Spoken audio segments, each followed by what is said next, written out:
Welcome to Wild Cowboy Tales. Before we ride into the dust and drama of the Old West, if you enjoy tales of grit, wit, and vengeance, be sure to hit that subscribe button and ring the bell. You won't want to miss a single story from these untamed lands.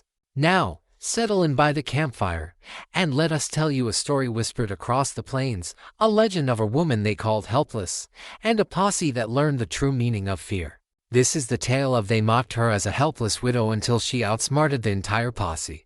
The town of Solitude didn't live up to its name. It was a place loud with the braying of mules, the cacophony of the saloon's out-of-tune piano, and the ceaseless, grating whispers of its people. For Eleanor and Nora Vance, however, the world had been muted, wrapped in a thick, soundless cotton since the day they brought her husband, Liam, back from the canyon. He'd been laid across his own horse, a canvas sheet failing to conceal the dark, brutal stain that had seeped through. Today was the day they buried him. Nora stood on the small rise of Boot Hill, the wind a cruel thief that stole the warmth from her black morning dress and whipped loose strands of auburn hair across her face. The preacher, a man whose piety was as thin as his frame, spoke hollow words about God's mysterious ways and the peace of the hereafter. Nora heard none of it. Her gaze was fixed on the simple pine box, but her mind's eye saw only the face of Jedediah Kane. Kane, the man Liam had once called a partner. They had a claim together, a small silver mine nestled deep in the Diablo's Spine foothills, a secret they'd guarded with their lives.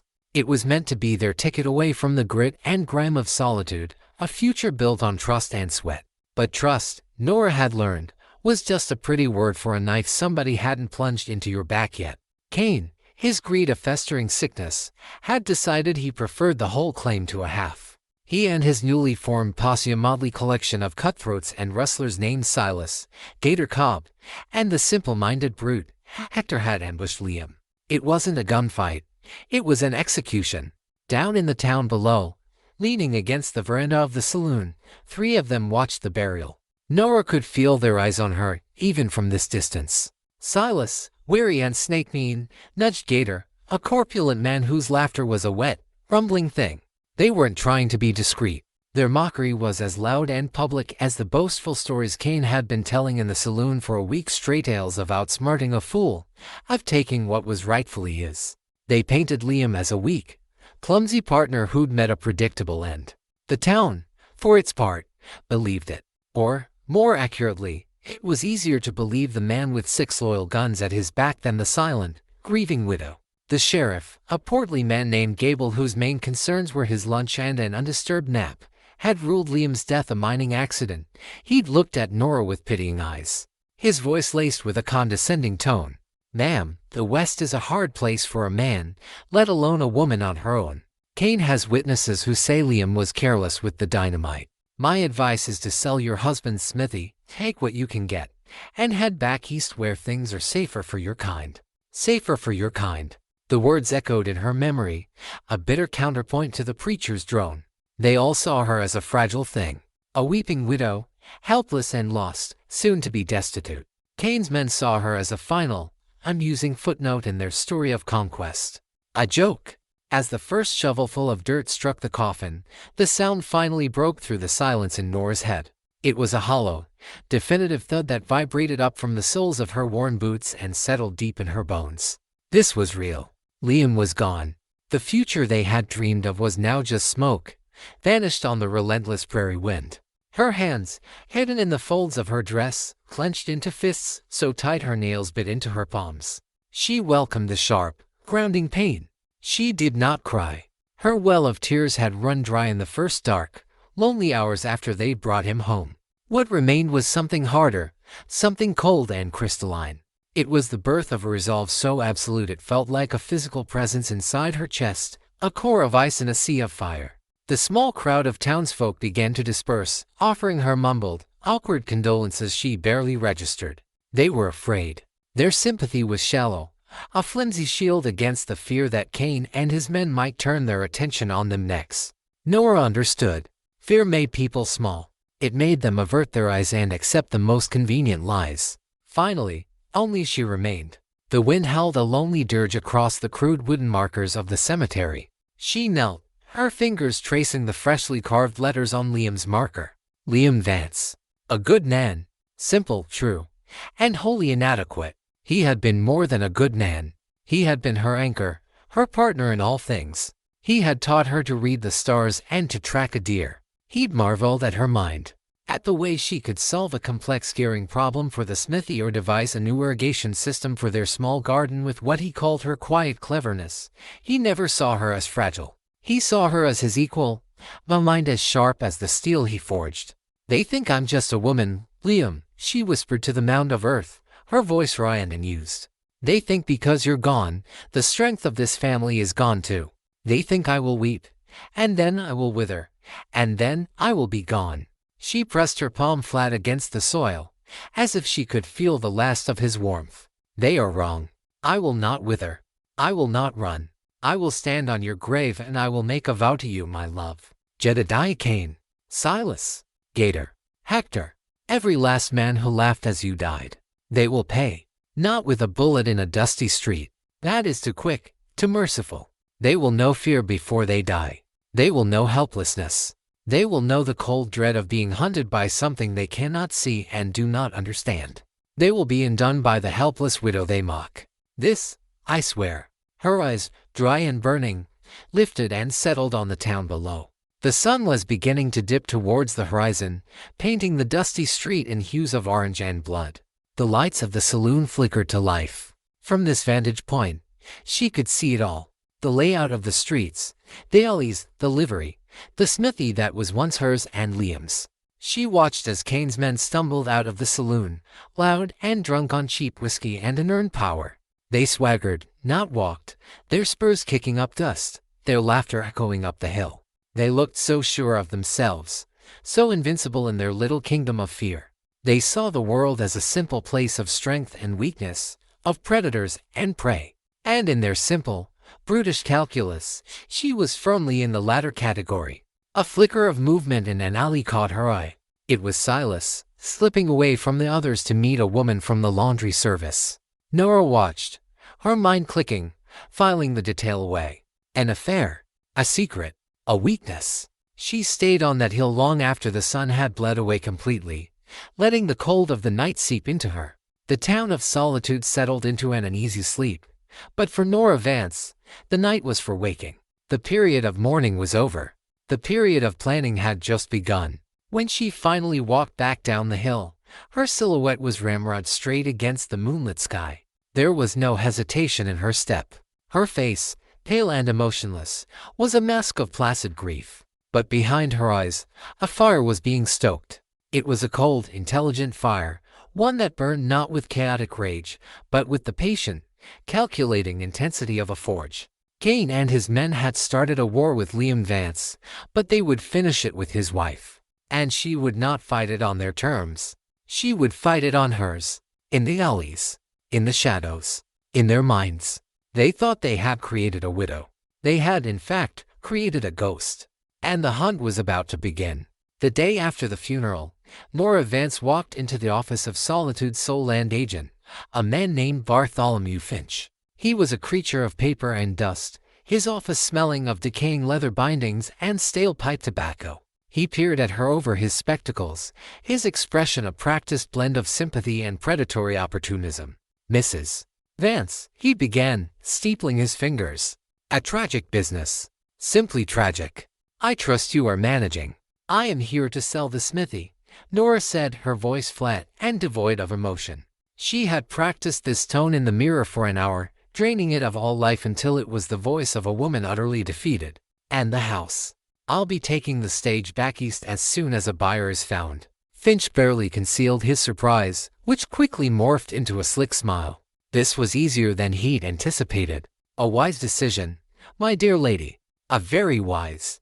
This is no place for a woman alone," he echoed the sheriff's condescending sentiment, and Nora felt a cold knot tighten in her gut. She let a flicker of pain genuine, but artfully displayed across her face. "I need a fair price, Mr. Finch," she said, her voice wavering just enough. "It's all Liam, all I have left." Of course, he soothed, already mentally calculating his commission on a quick, lowball sale. The news spread through Solitude like a brush fire. The widow's leaving, selling up. Poor thing, completely broken. It was the perfect narrative. It reached Jedediah Kane and his men in the saloon, carried on the lips of gossiping merchants and barflies. Nora, from the window of her small house, watched as Kane himself swaggered past the smithy, pausing to look it over like a king surveying a newly conquered territory. He spat a stream of tobacco juice into the dust, a smirk playing on his lips. He saw a closed-down business, a failed dream. He saw his victory made complete. He did not see the woman inside, watching his every move, her eyes as cold and sharp as obsidian chips. For the next 2 weeks, Nora played the part of the grieving widow to perfection. She ventured into town only for necessities, her face veiled, her steps hesitant. She spoke to no one unless spoken to, and her replies were brief and sorrowful. She was a ghost in her own life, a phantom of helplessness that the town could pity and, more importantly, dismiss. But when the sun set and solitude drew its shutters, a different Nora emerged. The veil came off. The hesitant posture straightened into one of iron resolve. She lit a single lantern in her kitchen, its light carefully shielded from the windows, and opened what would become her Bible and her blade, thick, leather-bound ledger Liam had used for smithy accounts. The first few pages were filled with his strong, familiar script. She ran her fingers over the ink, a final, silent goodbye. Then, she turned to a fresh page. At the top, she wrote for names. Jedediah Kane, Silas Croft, Gator Cobb, Hector Bragg. This was not a ledger of accounts. It was a ledger of debts, and the currency of repayment was fear. Her first task was observation. Every night, after the town slept, she would slip out, a dark shawl covering her hair, her feet silent in soft-soled moccasins Liam had once bought her from a Ute trader. She became a creature of the alleys and the rooftops. She had a light frame and a natural grace, and she learned to move with a stillness that defied detection. The town she had known by daylight became a different entity at night, a web of shadows and secrets she was now learning to navigate. She watched them. She learned their routines, their vices, their fears. Jedediah Kane, the leader. He was smart, but his intelligence was eclipsed by his monumental arrogance. He believed he was invincible. His weakness was his pride. He slept in the best room at the top of the hotel, always facing the street, as if daring anyone to challenge him. He was a creature of habit, visiting the same saloon, drinking the same brand of whiskey, and meeting with a shadowy associate from the territorial capital every third Sunday. Nora sketched a map of the hotel's layout, noting the fire escape and the adjoining rooftops. Gator Cobb, the glutton. His entire life revolved around his appetite's food, whiskey, and coin. He was the Posse's bookkeeper, if one could call it that, and he was pathologically greedy. He was slow, both in body and mind, easily distracted by the promise of a free meal or a cut of a side deal. He frequented the town's only chop house and was known to cheat at cards, though few were brave enough to call him on it. His weakness was his insatiable greed. Hector Bragg, the brute. A mountain of a man with the mind of a belligerent child. He followed Kane's orders without question, his loyalty born of fear and a lack of any other purpose. His strength was formidable, but he was terrified of two things Nora discovered by listening outside the saloon window's fire, stemming from a childhood incident in a barn, and tight, enclosed spaces. His weakness was his simple, primal terror. Silas Croft, the snake. Weary, fast, and cruel. He was Kane's eyes and ears, a man who delighted in the suffering of others. He was the most observant and paranoid of the group. But Nora had already found his key vulnerability during the funeral, the laundry woman, a married woman named Clara. Silas would slip away from the others, thinking himself clever and unseen, to meet her in the abandoned line shack by the old creek bed.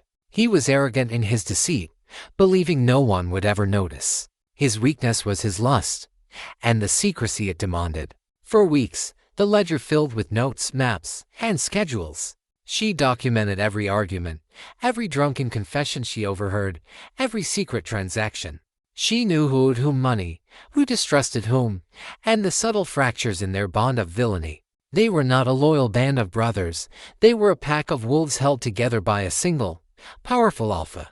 If the alpha was shaken, or if the pack began to distrust one another, they would turn. During the day, she sold off Liam's tools. She did it piece by piece to different buyers, a farmer from the north, a prospector passing through. She endured their haggling and their pity, letting them think they were getting the better of her. With each sale, she accumulated a small but growing stash of money, which she hid beneath a loose floorboard in the bedroom. This was her war chest. She didn't just sell, however. She kept certain items. Spools of high-tensile wire, a set of complex pulleys and gears Liam had been designing for a new mill, vials of chemicals used for treating metals, some flammable, some corrosive. To anyone else, it was junk. To Nora, it was an arsenal. One evening, Finch brought a potential buyer for the smithy, a boorish man from a larger town who kicked at the anvil and declared the place a wreck.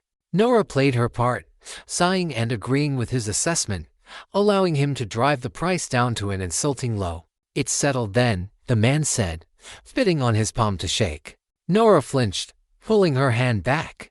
"I need a day to gather the last of my husband's personal effects." The man grunted, annoyed but acquiescing. The moment he and Finch were gone, Nora went to work.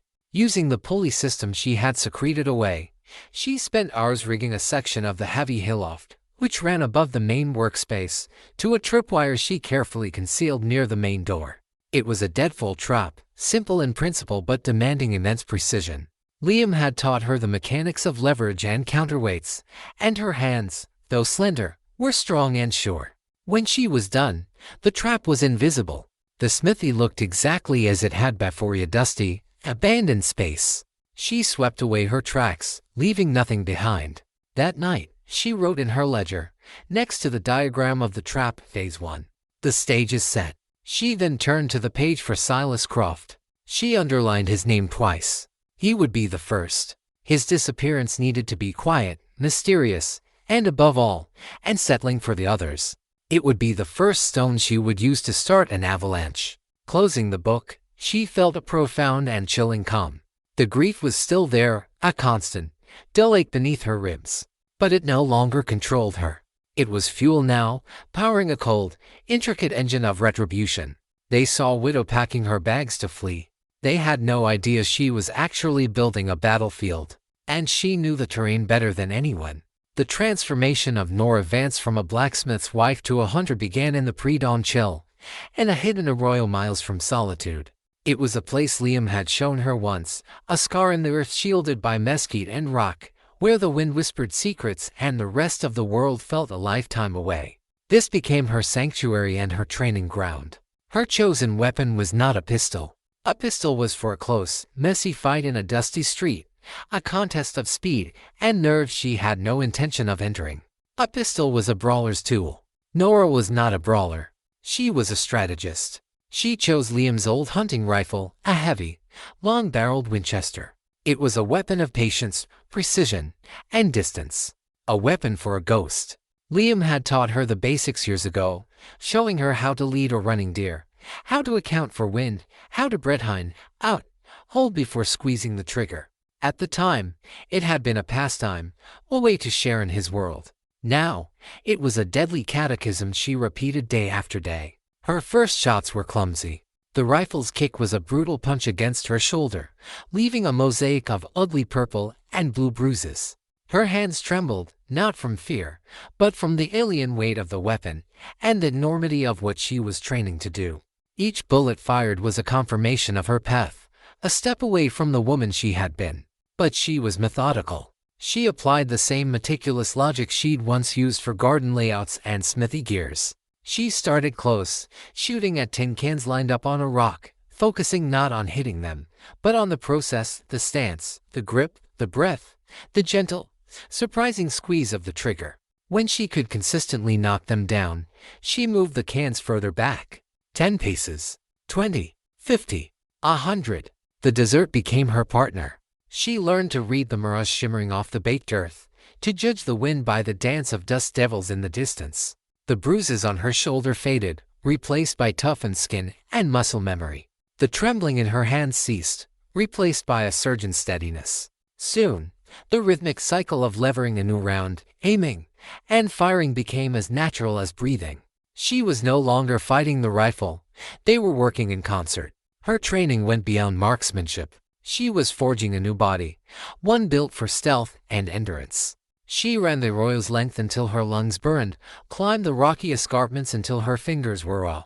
She practiced moving through the brittle brush without snapping a twig, her steps as soft as a fox's. She would spend hours lying perfectly still under the punishing sun, watching a hawk circle in the sky, training her body to endure discomfort and her mind to embrace absolute patience. This physical transformation was mirrored by a mental one. During the long, silent hours in the arroyo, she waged a war within herself. The framework of her old life, built on kindness, community, and the gentle love she shared with Liam, was being systematically dismantled. In its place, she was building a fortress of cold purpose. There were moments when the ghost of the old Nora would surface. One dawn, as she watched the sunrise paint the clouds in soft shades of rose and gold, she remembered watching it with Liam, his arm warm around her shoulders. A wave of grief so profound it nearly buckled her knees washed over her. She dropped the rifle and wept, her body shaking with silent, racking sobs. For a moment, she was just a heartbroken woman, alone in the wilderness, wanting nothing more than her husband back. But as the sun climbed higher, its heat turning from gentle warmth to a harsh glare, the moment passed. She wiped the tears from her face with a dusty sleeve. The grief was a weakness, a chink in her armor. She could not afford it. She picked up the Winchester, its wooden stock and cold steel a comforting, solid reality in her hands. The memory of Liam's warmth was a phantom limb. The rifle was real. It was the tool of her vow. She looked at her target, a faded playing card, the Queen of Hearts, pinned to a distant cactus, and her eyes hardened.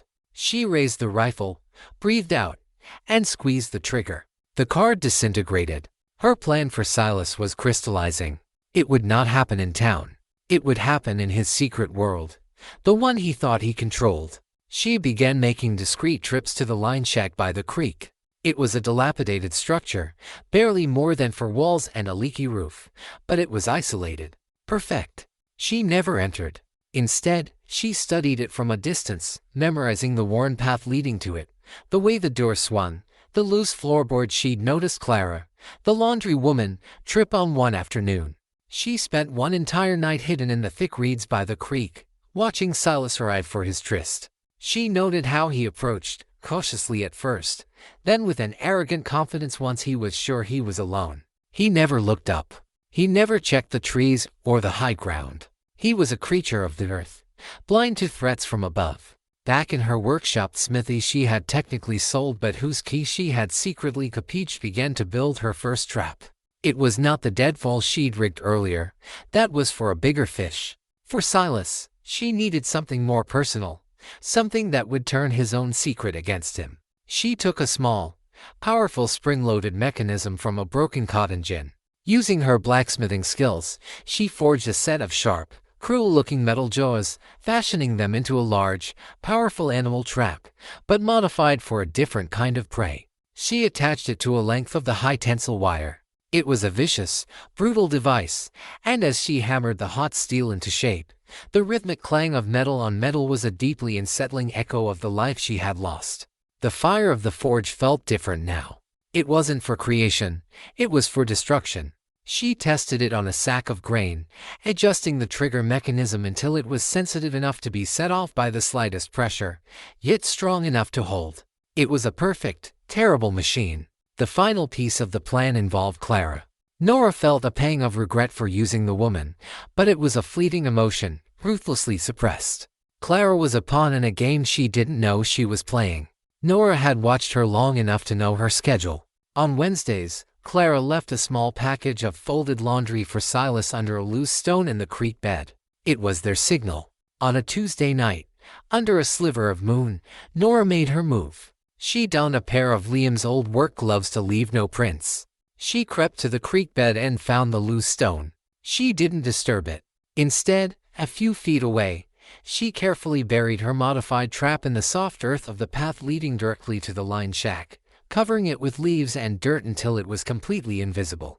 She ran the nearly invisible wire from the trap's trigger up into the branches of a gnarled cottonwood tree that overlooked the path. Then, she forged a note. She had practiced Silas's scrawling handwriting for days, using old receipts from the smithy as a guide.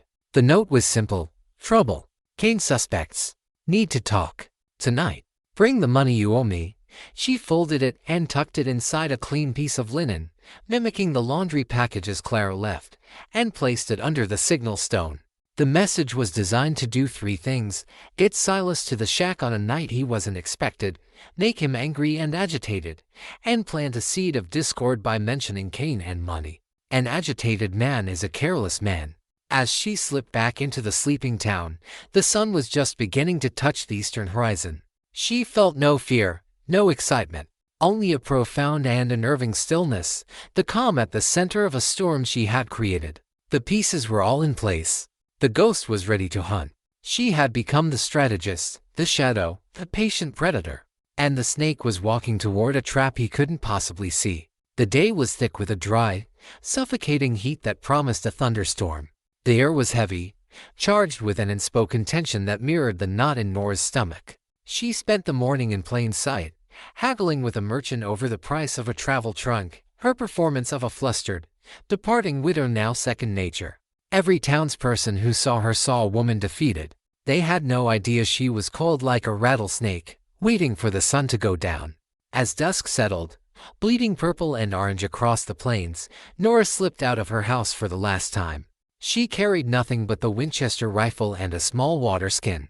She didn't head for the line shack. That was the stage. Her place was in the audience, hidden. She took a circuitous route, circling wide around the town and approaching the creek from the high ground on the opposite side, a rocky outcrop that gave her a perfect, shadowed vantage point over the entire scene. She settled in, the rough stone cool against her body. The rifle lay beside her, not as a weapon to be used, but as a comfort, a symbol of her resolve. From here, she could see the shack, the path, the gnarled cottonwood tree, and the creek shimmering faintly in the twilight. She was utterly invisible. The waiting began. It was the hardest part. The silence of the plains pressed in, broken only by the chirping of crickets and the distant lowing of cattle.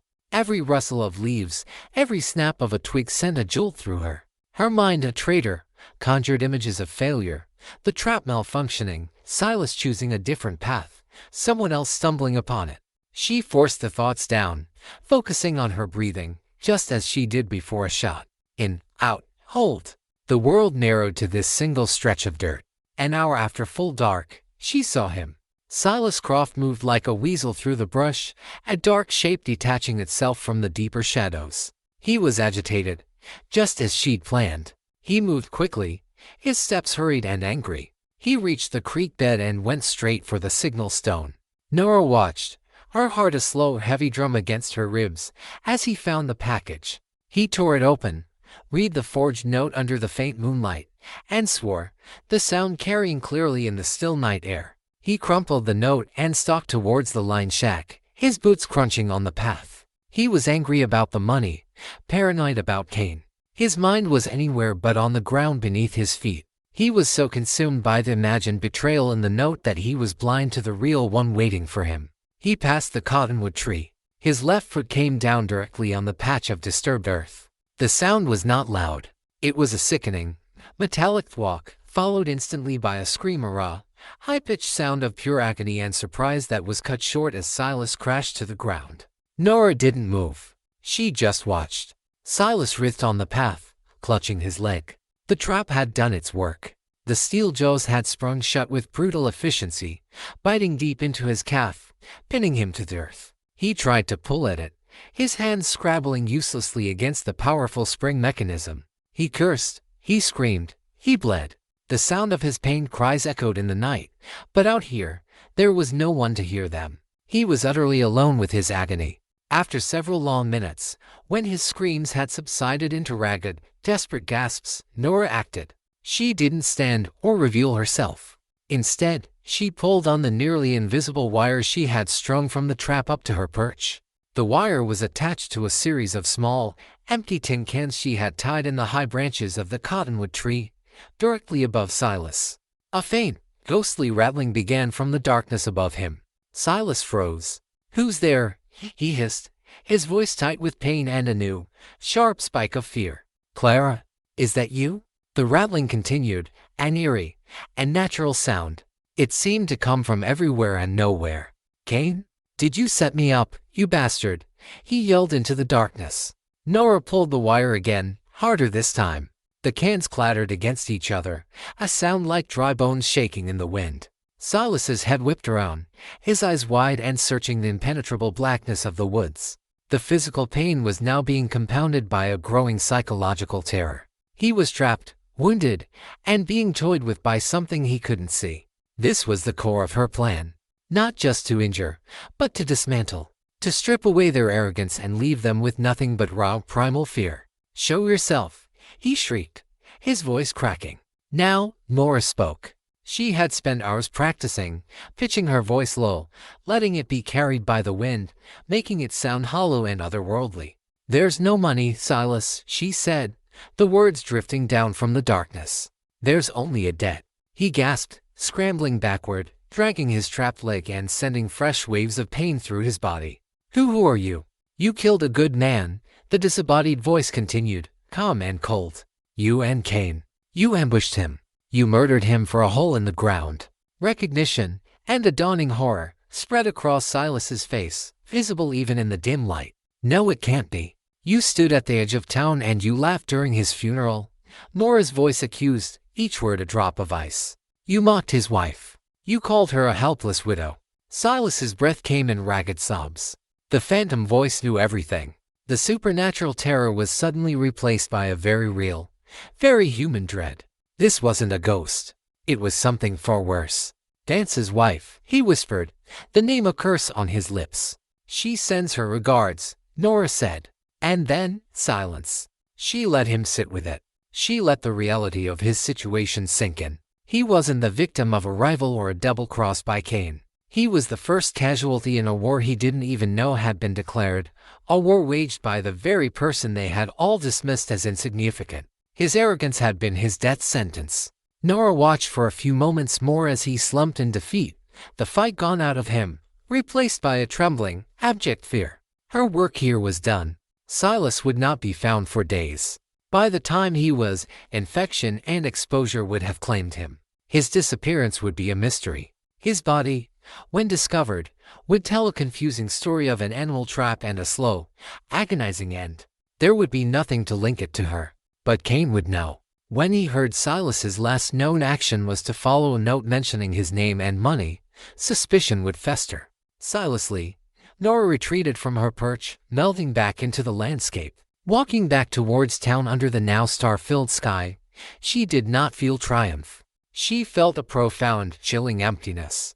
She had taken a life, not with a clean shot from a distance, but with a cold, calculated cruelty. She had looked into the abyss, and a part of her wondered if it was now looking back into her. She stopped and leaned against a rock, her own legs trembling. She thought of Liam. Would he recognize the woman she was becoming? A woman who could forge a weapon of torture and listen to a man's screams without flinching. The answer came on the wind. He wouldn't have to. This wasn't for him to recognize.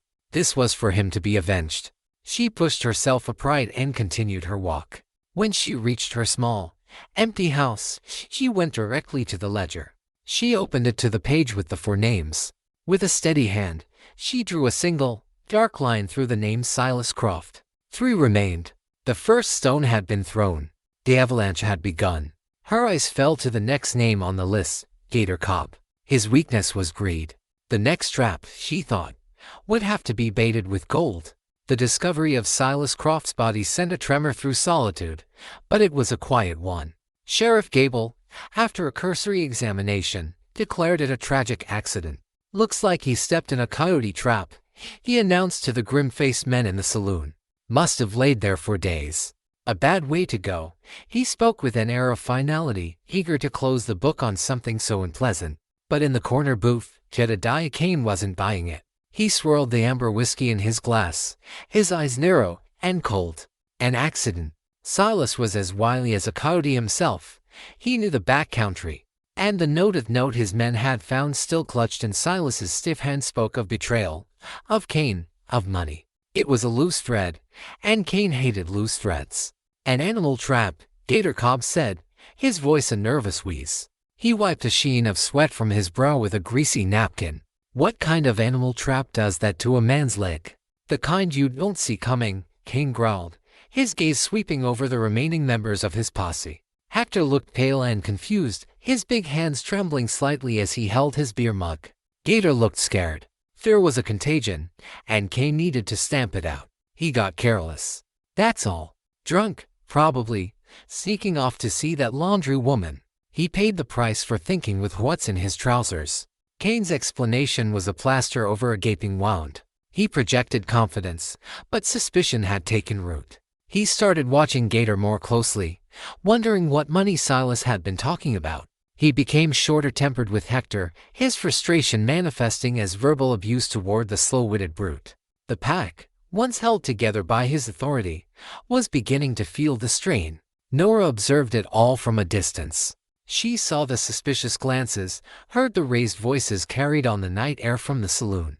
Silas's death was not just a removal of a piece from the board, it was a poison dripped into the well of their trust. Now, it was time for the next dose. Her target was Gator Cobb, a man whose soul was a bottomless pit of greed. To trap a man like Gator, the bait had to be irresistible. It had to be the one thing he valued more than loyalty, more than safety, the promise of easy riches. Her plan began not in the dead of night, but in the light of day, in the most sanctimonious place in solitude, the church.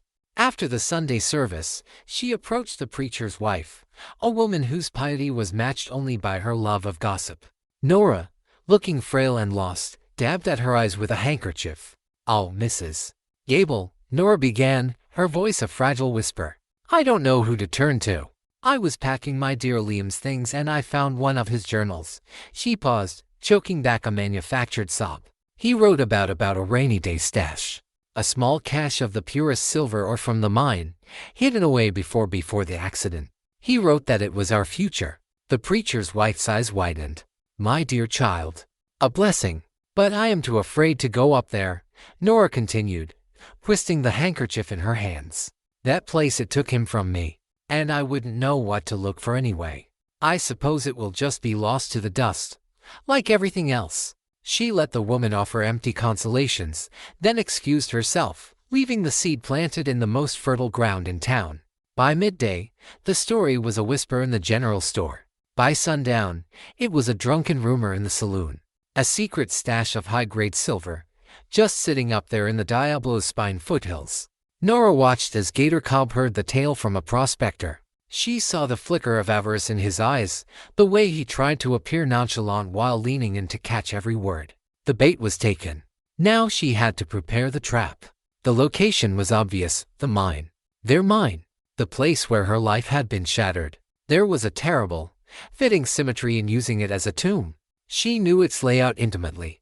Liam, an engineer at heart, had mapped every tunnel, every support beam, every geological instability. He had shared it all with her, proud of his work.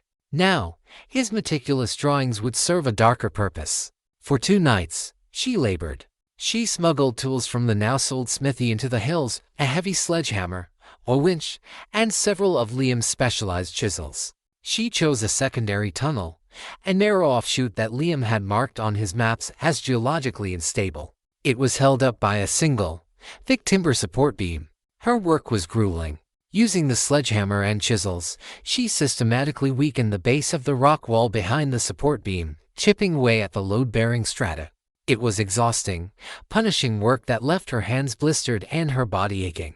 Each strike of the hammer was a blow against her grief, a physical manifestation of her cold fury. She was not just setting a trap, she was desecrating a dream, turning their shared hope into an instrument of death. When the structural integrity was compromised, she set the final piece.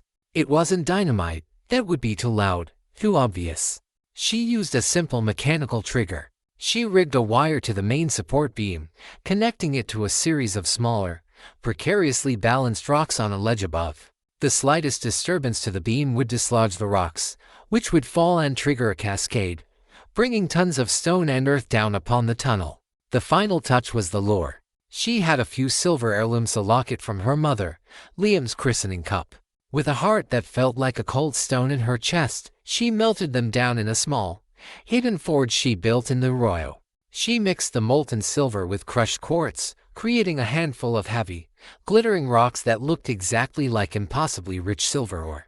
On the third night, she placed them. She crept into the weakened tunnel, her lantern casting dancing, monstrous shadows on the walls. She placed the silver-laced rocks in a small alcove at the very end of the tunnel, just beyond the compromised support beam.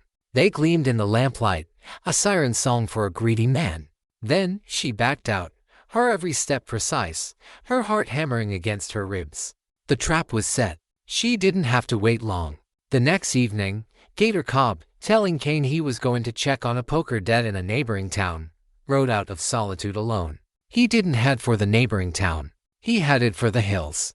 Nora was already in position, high on the same ridge she'd used before, a silent observer under a canopy of stars. She watched through an old spyglass as Gator tethered his horse and entered the mine, a greedy excitement in his hurried movements. The minutes stretched into an eternity. Nora held her breath, her eye pressed to the spyglass. She saw the faint glow of Gator's lantern disappear into the earth. She imagined him inside, his piggish eyes scanning the tunnels, his heart pounding with avarice. She pictured him finding the secondary tunnel, seeing the glint of silver in the distance. Then, the sound came. It wasn't a loud explosion, but a deep, guttural thump that seemed to be swallowed by the earth itself. It was followed by a prolonged, grinding roar as the tunnel collapsed. A puff of dust, like a dying breath, coughed from the mouth of the mine. And then, silence. A profound, absolute silence.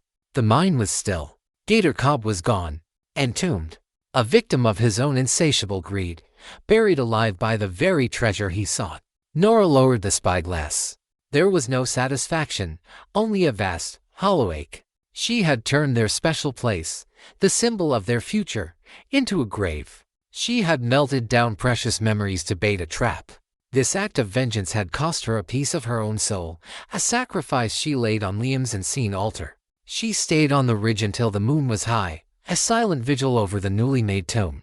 When she finally rose to leave, she did not look back. She walked toward the sleeping town, her steps steady. In her mind, she saw her ledger. She saw the name, Gator Cobb. And with a cold and wavering finality, she drew a line through it. To down. To go. And the leader of the pack was now truly alone, with only a terrified brute for company. Kane's paranoia, she knew, would now curdle into outright fear. When Gator Cobb didn't return after 2 days, the tension and solitude became a palpable thing. Kane, who had initially been furious at the thought of Gator running off with a secret stash, was now unnerved. First Silas, found dead in a freak accident. Now Gator, vanished without a trace. It was no longer a coincidence. It was a pattern. It was a threat. He's run off, Kane insisted to Hector in the saloon, his voice louder than necessary, as if trying to convince himself. He heard that rumor about the silver, found something, and lit out for San Francisco. The greedy pig. Hector, his face a mask of bovine confusion and fear, just shook his head. Gator wouldn't run. He was scared. Scared since Silas. Shut up about Silas. Kane slammed his fist on the table, making the whiskey bottle jump. He got stupid. Gator got greedy. This is what happens. We're better off without them. But his bravado was a thin veneer. At night, he took to double-checking the locks on his hotel room door. He stopped walking down the center of the street, preferring to keep his back to a wall. The hunter was beginning to feel hunted, and he didn't know where the threat was coming from. This was the phase of Nora's plan she had named in her ledger, the erosion. She had removed the pillars from Kane's foundation of power. Now, she would use psychological warfare to bring the whole structure down. Her targets were Kane's arrogance and Hector's fear. Her campaign began with whispers. She paid a young boy, the stable hand's son, a whole $1 fortune for him to perform a simple task. The boy, eyes wide with a mixture of fear and excitement, crept up to the hotel, slipped a folded piece of paper under Kane's door, and fled. The note contained only 3 words, written in a stark, blocky script, to down. Kane. When Kane found it, he tore his room apart in a rage. He stormed down to the lobby, accusing the clerk of letting someone sneak upstairs. He grabbed Sheriff Gable by his collar, demanding he find who was threatening him. The sheriff, terrified and useless, could only promise to look into it. The incident solidified Kane's paranoia. He was being targeted. Next, Nora turned her attention to the brute. She knew Hector was terrified of fire. One night, while Kane was drinking himself into a paranoid stupor at the saloon, Nora crept to the livery stable where Hector often slept in the hayloft. She didn't start a fire. That would be too crude, too dangerous to the town. Instead, she lit a single sulfur match and held it close to the stable's main ventilation shaft. She then blew it out, sending a plume of acrid, unmistakable smoke drifting up into the loft. Hector woke with a terrified snort, his nostrils filled with the scent he dreaded most. He scrambled out of the hayloft, his eyes wild with panic, screaming that the stable was on fire. By the time the stable hand and a few others arrived, there was, of course, no fire. Only the lingering, phantom smell of sulfur and a terrified, hyperventilating Hector. Kane, when he heard, was merciless. He backhanded Hector across the face. "You damn fool. You're seeing ghosts. Get a grip on yourself or I'll put you in the ground myself." The abuse only served to isolate Hector further, pushing him deeper into the pit of his own fear. He began to look at Kane not with loyalty, but with the terror of a beaten dog. Nora's assaults became more subtle, more unnerving. Using the high tensile wire and her knowledge of acoustics, she strung a nearly invisible line between the hotel and the water tower opposite Kane's window. At night, when the wind blew just right, it created a low, moaning humus sound like a mournful spirit that seemed to come from right outside his room. It was faint enough to make him question his own sanity, but persistent enough to deny him sleep. She escalated her attack on Hector. She learned from the stable boy that Hector, a man who couldn't read, treasured a small, worn photograph of his mother, the only thing he had from his past. One afternoon, while Hector was mucking out stalls, Nora slipped into the livery. She found the photo tucked into his bedroll. She didn't steal it. She took a shard of charcoal and drew a crude, dark line across the woman's throat. Then she put it back. When Hector found it that evening, he let out a low, guttural wail of pure despair. To his simple, superstitious mind, this was a death omen. Someone had cursed his mother's memory. Someone could get to his most precious possession without him knowing. Nothing was safe. The pack was now completely broken. It was just Kane, sleep-deprived and unraveling, and Hector, paralyzed by terror. Kane's leadership had curdled into tyranny. He saw threats everywhere, in the faces of the townsfolk, in every shadow, and especially in the trembling wreck his last man had become. The breaking point came a week after Gator's disappearance. Kane, haggard and bleary-eyed from another sleepless night filled with the phantom moaning, found Hector huddled in a corner of the stable, clutching the defaced photograph and muttering to himself. "Get up," Kane snarled. "We're riding out. We're going to the mine. I want to see for myself if that fat pig found anything." Hector shook his head violently. "No. Bad place. The ground eats people." "The ground doesn't eat people, you idiot," Kane roared, his patience utterly gone. He grabbed Hector by the shirt and hauled him to his feet. "You're coming with me. You're no use to me cowering in here." Hector resisted, his large body frozen with fear. For the first time, he defied a direct order. The defiance, born of sheer terror, was the final spark in Kane's powder keg of a temper. "You want to stay here?" Kane hissed, his face inches from Hector's. "Fine. You can stay." He dragged the whimpering giant across the stable yard to the old, abandoned Smith & Norris smithy. The new owner hadn't arrived yet, and the place was still boarded up. With a grunt, Kane ripped one of the boards away from the door, kicked it open, and shoved Hector inside into the dusty darkness. "You'll stay in here where I can keep an eye on you. Maybe a night in the dark will knock some sense into that thick skull of yours." Hector screamed, a raw, claustrophobic panic taking over. "No, not in the dark. Please, boss."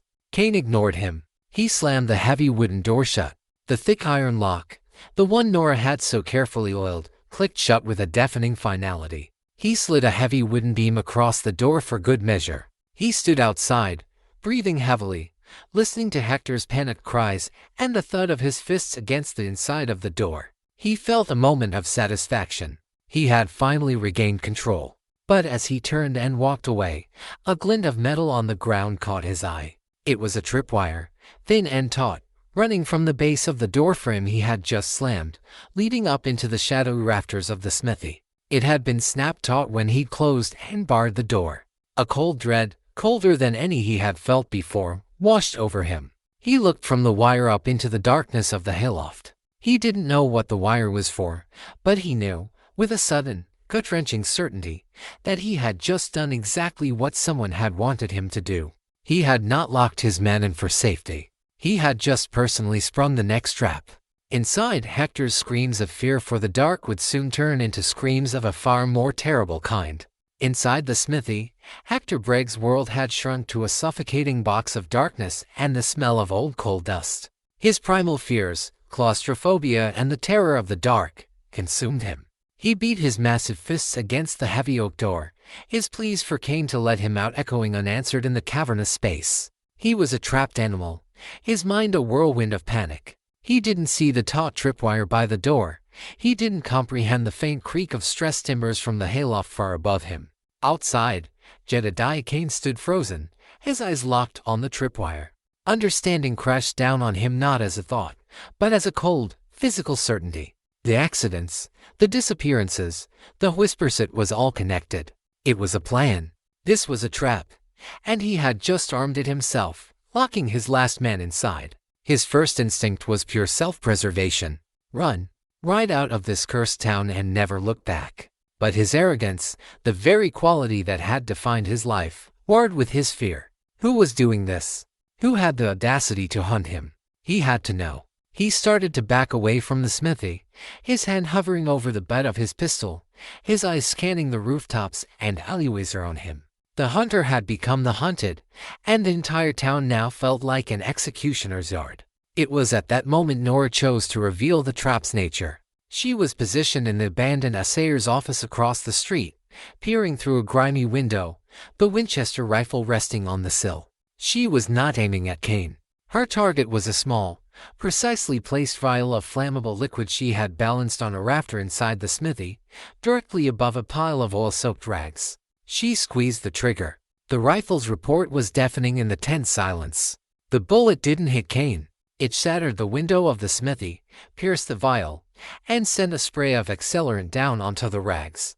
Nora immediately fired a second shot, this one loaded with a phosphorus tip match head she had painstakingly crafted. The second shot ignited the rags.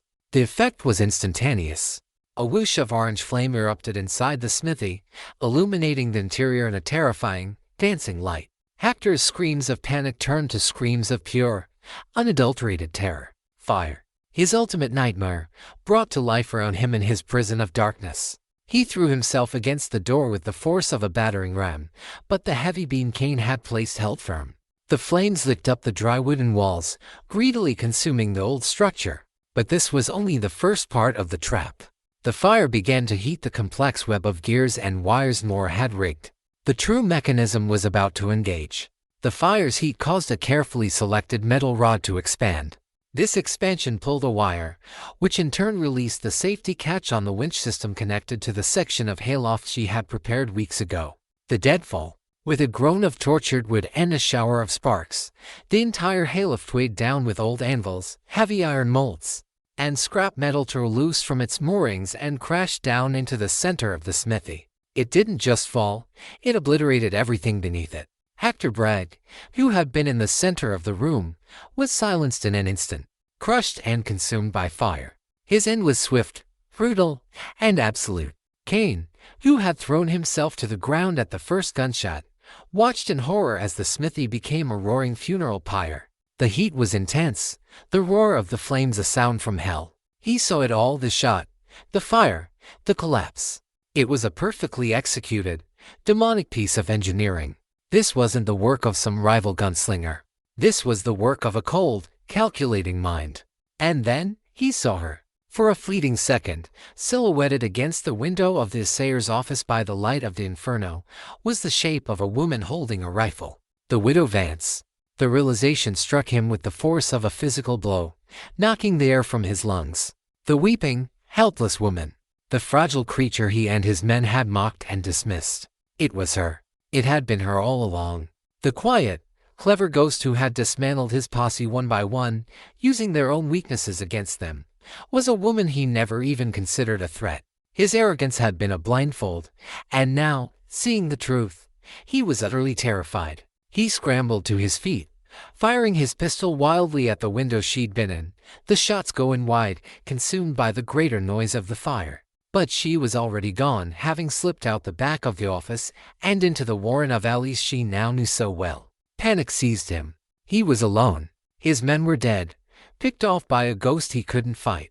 The town was no longer his kingdom, it was her chessboard, and he was the last piece left. He turned and ran, not to the hotel, not for his horse, but blindly, desperately, into the night. He ran for the one place he thought was his, the one place that had started it all, the mine in the Diablo's Spine foothills. It was his last bastion, his fortress. He would make his stand there. He never once considered that he wasn't choosing his destination. He was being herded. The moon was a cold, silver coin in a starless sky as Jedediah Kane scrambled up the rocky path to his mine. Fear was a wild animal clawing at his insides. Every rustle of a sagebrush, every skitter of a lizard in the rocks, was the widow. He imagined her behind every boulder, her rifle trained on his back. He was a man stripped bare, his arrogance burned away by the smithy's flames, leaving only the raw, exposed nerve of survival. He reached the mouth of the mine, his breath coming in ragged, painful bursts. He plunged into the familiar darkness, the cool, stale air, a brief respite from the terror of the open hills. This was his ground. He knew every tunnel, every shaft. Here, he could lay an ambush. Here, he could turn the tables. He fumbled in his pockets for a match, his hands shaking so violently it took him 3 tries to strike it. The small flame flickered to life, pushing back the oppressive darkness. He lit the lantern he kept stashed by the entrance, and its pale, yellow light cast long, dancing shadows down the main tunnel. Armed with light and the familiar terrain, a sliver of his old confidence returned. "Come on, you witch," he bellowed, his voice a ragged challenge that echoed unnervingly back at him. "Come and face me. No more tricks. No more traps." His only answer was the drip, drip, drip of water from the tunnel ceiling. He ventured deeper, his pistol drawn, the lantern held high. He checked the side tunnels, his eyes darting into every shadow. He was so focused on the threat from behind, on the ghost he imagined creeping up on him, that he didn't look down. He didn't notice the faint scuff marks on the tunnel floor, or the almost invisible seam of a newly laid line of black powder, thin as a pencil stroke, snaking its way from the entrance deeper into the mine. High above, on the ridge overlooking the mine's entrance, Nora Vance lay prone. She was not a ghost driven by rage, but a general observing the final phase of her battle plan. The Winchester was beside her, but her hand rested on a different instrument, a detonator plunger, the kind used for blasting. It was connected by a long wire that ran down the back of the ridge to the entrance of the mine. She had laid the trap that afternoon. It was her masterpiece of vengeance. Liam had kept a small, but potent, cache of dynamite in a sealed crate, hidden in a deep, stable alcove for safekeeping. Nora had spent hours carefully moving the unstable explosives, planting them not to collapse the mine, but to strategically seal it, turning Kane's fortress into his tomb. The fine line of black powder was the fuse, designed to ensure a complete and total ignition. She watched through her spyglass as Kane's lantern light disappeared deep into the earth. She waited. Patience was her greatest weapon, and she wielded it with deadly precision. She needed him to be deep inside, far from the entrance, with no hope of escape. Inside, Kane reached the end of the main tunnel, the spot where he and Liam had hit the main silver lode. This was the heart of his greed. He turned, holding the lantern up, ready to make his stand. It was then, in the lantern's glow, that he finally saw it. He saw the thin, black line of powder on the floor. His eyes followed it back towards the entrance, and then he saw the other lines branching off, leading to the main support timbers where Nora had packed the dynamite. He had not run to a fortress. He had run into the belly of a bomb. A new kind of terror, cold and absolute, seized him. It was the horror of complete and utter outmaneuverment. He had been played from the very beginning. Every step he had taken since Silas's death had been on a path she had laid for him. He dropped the lantern and ran. He sprinted back through the tunnels, his boots slipping on the rocky ground, his breath a scream trapped in his throat. The lantern, its glass shattered, flickered and died, plunging him into absolute darkness. He ran blind, guided only by memory, his hands scraping against the rock walls. On the ridge, Nora saw the lantern extinguish. That was her signal. "This is for Liam," she whispered into the wind. Her face was a mask of cold resolve. She thought of his laugh, of the calluses on his hands, of the future they had planned. This act would not bring him back, but it would honor the vow she made upon his grave. It would deliver justice where there was none. She placed her hands on the T-handle of the plunger. She took a breath in, out, hold, and she pushed down. The world exploded. The sound was a physical blow, a deafening roar that shook the very foundations of the mountain. A massive plume of fire, rock, and dust erupted from the mouth of the mine, a fiery exclamation point to Nora's campaign of vengeance. The entire entrance collapsed in on itself, sealing the tunnel under thousands of tons of rock. Jedediah Kane was gone. Not just killed, but erased from the face of the earth, buried deep within the monument to his own greed. Nora did not move. She lay on the ridge as the dust settled, as the echoes of the explosion faded into the vast silence of the desert night. She felt no triumph, no joy, only a vast, hollow emptiness. The fire of her vengeance had consumed its fuel, and now all that was left were the ashes. The weight of her actions settled upon her. She had become a killer, a planner of death. She had used her mind, the thing Liam had admired most about her, as a weapon of terrible destruction. She had preserved her life, but she wondered if she had lost her soul in the process. A single tear, the first she had shed since the funeral, traced a clean path through the grime on her cheek. The dawn broke, painting the sky in hues of soft gray and rose. Nora Vance stood on the ridge, a solitary figure against the nascent light. She was no longer watching a tomb. She was watching the sunrise on the first day of her new and certain life. The Winchester felt impossibly heavy in her hands. It was the tool that had forged her into a legend, but it was also the symbol of the woman she had been forced to become. She walked back to town not through the shadows, but down the center of the dusty main street, just as the first few townsfolk were beginning to stir. The smithy was a blackened, smoking ruin, a gaping wound in the heart of the town. The explosion from the hills had woken everyone, and fear and confusion hung in there like the smoke itself. Sheriff Gable, his face pale and slack, approached her. "Mrs. Vance, there was a fire, and the mine." Nora looked at him, her eyes clear and steady. There was no trace of the weeping widow left. In her gaze was the cold, hard glint of forged steel. "Jedediah Kane and his men are gone, Sheriff," she said, her voice calm and even. "Hector Bragg was in the smithy. Kane was at the mine. It seems their luck finally ran out." She didn't confess. She didn't need to. In the quiet authority of her voice, in the unflinching way she met his gaze, the truth was laid bare. He saw it.